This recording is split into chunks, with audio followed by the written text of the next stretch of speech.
आप देख रहे हैं के मास न्यूज, हर समय आपके साथ। नमस्कार, आप देख रहे हैं के मास न्यूज, हर समय आपके साथ। मैं हूं राम सुंदर।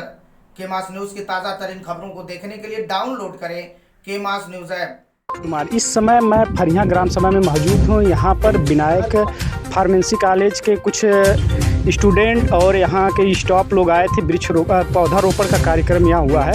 साथ साथ यहाँ वन विभाग के सक्षम अधिकारी भी हैं, उनसे हम बातचीत करेंगे कि वृक्षरोपण जो कार्यक्रम आप लोग कर रहे हैं कितना सफल है और आप लोग कितना वृक्षरोपण पौधारोपण का कार्यक्रम अभी तक किए हैं। आइए सबसे पहले हम बातचीत करेंगे विनायक फार्मेसी कॉलेज के प्रिंसिपल साहब से कि आप लोग वृक्षरोपण जो ये कर रहे हैं इसका क्या उद्देश्य है, किस उद्देश्य से आप लोग इसका वृक्षरोपण कर रहे हैं। धन्यवाद मनोज जी।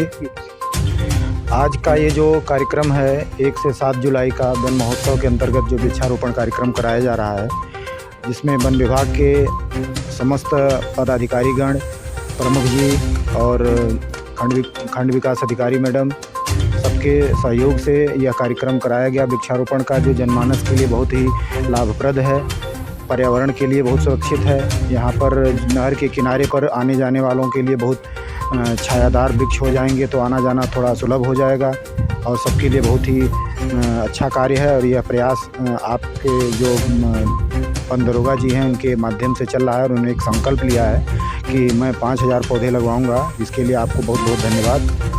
सर, जिस तरह वृक्षरोपण का कार्यक्रम आप लोग करवाएं, काफ़ी तेज़ी से वृक्ष तो लगाए जाते हैं, लेकिन कहीं ना कहीं उसके देख रेख की वजह से वृक्ष नष्ट हो जाते हैं। इस पर आप क्या संदेश देना चाहेंगे। बिल्कुल, वृक्षारोपण कार्यक्रम करवा लेना ही अपने कार्य की सिद्धि नहीं है। उसकी देख रेख करने के लिए यहाँ के तमाम नागरिकों के लिए हमारी आपकी सबकी जो है सहयोग की आवश्यकता है। हम सारे लोग अगर उस वृक्ष की देखभाल करेंगे, पशुओं से बचाएंगे, बारिश के पानी से बचाएंगे, अत्यधिक अगर बारिश हो रही तो पानी का जमाव ना हो, इस चीज़ का ध्यान रखेंगे और सब लोग अपना कार्य समझ के उसको करेंगे तो यह कार्य हमारा बहुत ही ऊंचाई पर जाएगा और इससे हमारा पर्यावरण स्वच्छ और सुरक्षित रहेगा। ग्रामीण स्तर पे वृक्षरोपण पौधारोपण का कार्यक्रम हो रहा है और लोग कहते हैं कि ग्रामीण के जो जानवर होते हैं वो नष्ट करते हैं, लेकिन कहीं ना कहीं देखा जाए जो सरकार इस समय वर्तमान सरकार की मुहिम है, आवारा पशु देखने को ज़्यादा मिल रहे हैं, लोगों की फसल नुकसान हुए। वृक्षरोपण क्या इस सुरक्षित रह पाएगा इस समय? इस सरकार की जो योजना से हमारा पशु घूम रहे हैं इधर उधर,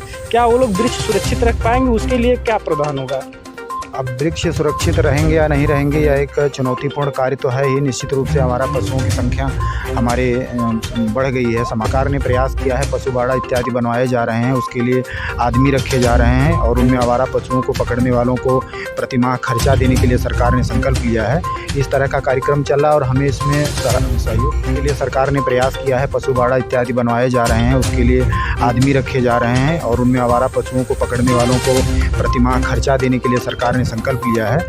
इस तरह का कार्यक्रम चल रहा है और हमें इसमें सहयोग करना चाहिए जिससे सरकार की यह मुहिम सफल हो और हम एक नागरिक के रूप में अपनी भी भूमिका निभाएं कि हमारा पशुओं को छोड़ने वाले भी हम ही लोग हैं। ऐसा नहीं है कि हमारा पशु आसमान से टपकते होंगे, हम ही आप छोड़ते हैं और हम ही आप अपने पर्यावरण को नष्ट करा रहे हैं। तो इसमें हमारे और आपकी भी जागरूकता की आवश्यकता है। चलिए, यहाँ के मैं सक्षम यहाँ दरोगा साहब से बात करूँगा, जो वन विभाग के दरोगा है, उनसे मैं बातचीत करूँगा कि वृक्षरोपण आपका काफ़ी सराहनीय कार्य है। आपने वृक्षरोपण के कार्यक्रम में आप भाग लिए हैं और जैसे आप तो यहाँ आए हैं, सबसे पहले जो वृक्षरोपण या पौधारोपण का कार्यक्रम की क्या संदेश देना चाहिए? मनोज जी, बहुत बहुत धन्यवाद आपको।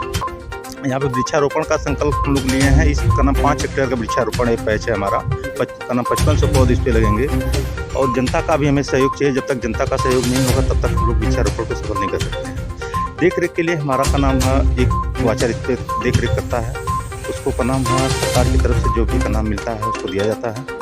और माननीय मुख्यमंत्री जी का 35 करोड़ का वृक्षारोपण का लक्ष्य है, उसमें हम लोग आज के डेट में 30 करोड़ का नाम प्रयास करके लगा चुके हैं और इसके लिए का नाम जनता का भी सहयोग हमें बहुत ज़रूरी है। जब तक जनता का हमें सहयोग नहीं मिलेगा, हम करोड़ तो पूरा कर लेते हैं लेकिन तो का नाम इसमें जब तक जनता का पूरा सहयोग नहीं मिलेगा तब तक हम लोग। हर साल पौधारोपण का कार्य कितने % पौधा बचते हैं जो तैयार हो जाते हैं? लमसम बताइए। लमसम हम लोग तो प्रयास करते हैं कि हमारा जो का नाम विभागीय वृक्षारोपण होता है क्योंकि सरकार जो इतनी पूंजी खर्च कर रही है उस पर तो कुछ खरा उतरना चाहिए। हाँ, विभागीय वृक्षारोपण हमारा 100% रहता है, प्रयास किया जाता है और रहता भी है। आपका नाम अगर मेरा देखना चाहते हैं तो मेरा का नाम आजमगढ़ जौनपुर रोड देख लीजिए, आप गंभीरपुर मार्टिनगंज रोड देख लीजिए। और वृक्षारोपण हमारा इस साल तो लगवाए हैं, अभी अगली साल 1 आध साल के बाद का नाम है। जब तक हमारा वन विभाग के आप सक्षम अधिकारी हैं, कहीं ना कहीं वृक्ष माफिया जो हैं धड़ल्ले से पेड़ की कटाई कर रहे हैं। तमाम संविधान के प्रति उनको दंडित भी किया जाता है, अपराध भी दिया जाता है, लेकिन कहीं ना कहीं लोग कहते हैं कि जो सक्षम अधिकारी होते हैं वन विभाग के मिलजुल कर पेड़ों की कटाई हो रही है और उनके ऊपर कोई कार्रवाई नहीं, उस पर क्या? नहीं, ये गलत है। इसके लिए मैं नहीं चाहता हूँ का नाम हमारा जो भी कार्रवाई, जो हमारे यहाँ जो भी शिकायतें आती हैं तुरंत उस पर कार्रवाई होती है और उसका निस्तारण भी किया जाता है। उसे जुर्माना दे सकते हैं, अगर का नाम उस पर भी नहीं होता है तो उसको सजा का नाम लोग FIR दर्ज कराते हैं।